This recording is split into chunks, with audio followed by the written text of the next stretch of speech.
taunaki ana tētahi waha kōrero o Tauranga Moana I ngā whakahau kia wawe kia pono hoki tā te runanga o ngā kōhanga whakatau I ngā raru kua pue ake nei. Hei tā Awanuiarangi Black kaua e waiho mā te arotake matua e hura ngā kōrero.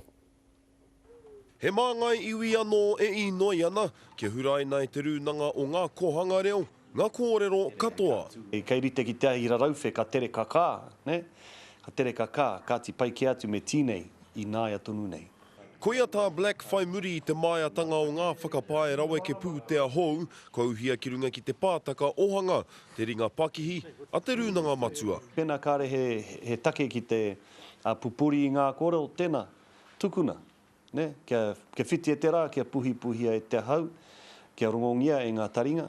E ai ki te arotake karekau ngā pūtea te kohanga reo I rawe ke hia, engari kāre tonu ngā mema o te poari e whāki, I riro ia wai tētahi koha 50 mano tāra te rahi, ko wai rā nei te mema I whai pūtea tautoko I te pātaka ohanga, ko hoha katoa ngā kohanga reo. Wakina te tatau o te whare, kia kita kai te aha.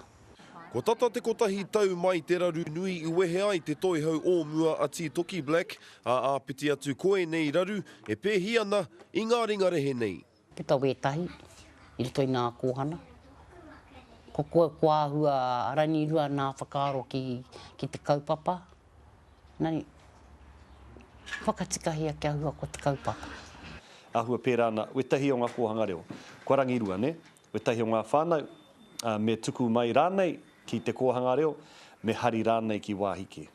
Kei te aroaro o te tari hara tāware te pātaka ohanga I tēnei wā, engari a kene ka whakawhiti hia tētahi anō arawhata, ka hui ana ngā kohanga reo o te motu ki tūranga waiwai marae a te rā marama.